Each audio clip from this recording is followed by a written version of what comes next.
कभी आपने सोचा है कि जिस घर में शादी की तैयारियां चल रही हो वही घर कुछ महीनों बाद एक ऐसी खामोशी में समा जाए कि सांसें तक रुक जाएं।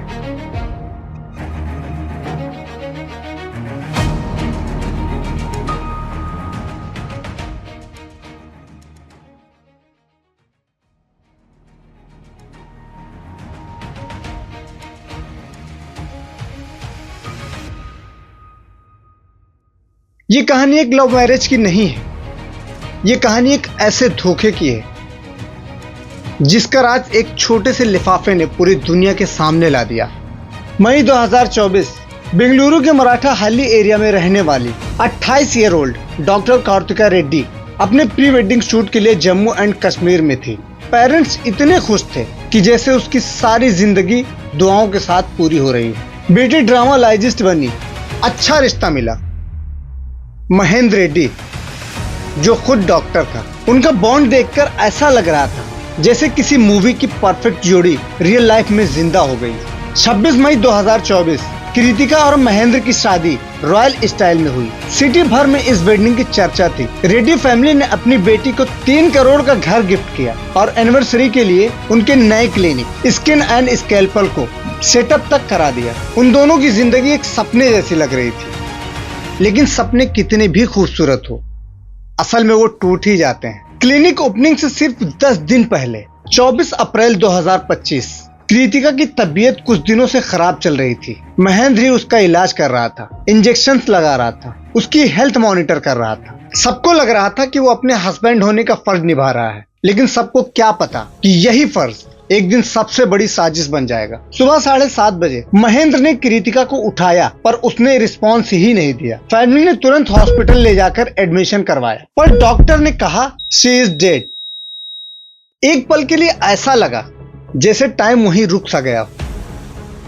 सबको लग रहा था कि एक नेचुरल मौत है, पर कृतिका की सिस्टर निकिता ने इंसिस्ट किया पोस्टमार्टम होगा। रिपोर्ट आई, लेकिन सब नॉर्मल था। पर सच तब सामने आया, एक लिफाफा, एक धोखा और एक सच। इसके पहले सबको लगा महेंद्र दुखी है, पर कृतिका की डेथ ने कुछ ही हफ्तों बाद उसके इंस्टाग्राम पर एक नए इंसान की जिंदगी शुरू हो चुकी थी। Travel photos, happy captions, God is writing the best chapter of my life. और एक भी पोस्ट कृतिका की नहीं।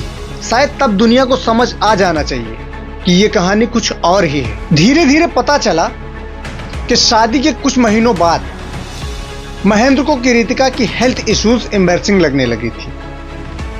एक फंक्शन में उसके दोस्त ने बोल दिया कि तूने तो एक बीमार लड़की से शादी की है। और यही बात, यही मोमेंट उसके दिल में जहर घोल गया।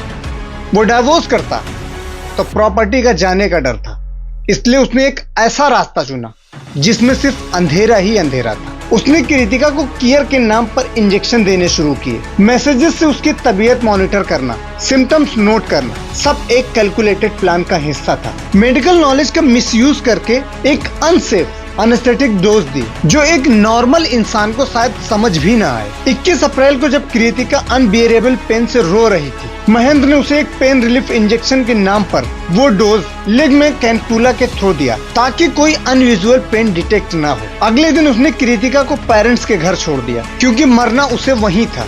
जो भी शक हो, सारे शक पेरेंट्स पर जाएं, हस्बैंड पर नहीं। और लिफाफे के जरिए जब सच सामने आया, तब सबको पता चला कि एक नेचुरल डेथ नहीं थी, बल्कि एक प्लान किया गया मर्डर था। प्यार, ट्रस्ट और एक साफ दिल लड़की को एक स्लो पॉइजन देकर खत्म कर दिया गया। ये कहानी हमें शॉक नहीं देती, एक मैसेज भी देती है कि प्यार के नाम पर किसी पर अंधा विश्वास ना करें और अपने पावर का मिसयूज करके किसी की जिंदगी ना छीनें। तो दोस्तों, ये थी हमारी आज की स्टोरी। अगर आपको स्टोरी सही लगी हो तो उसे लाइक करें और ऐसी ही वीडियो को देखने के लिए हमारे चैनल को सब्सक्राइब करें। मिलते हैं अगली वीडियो में।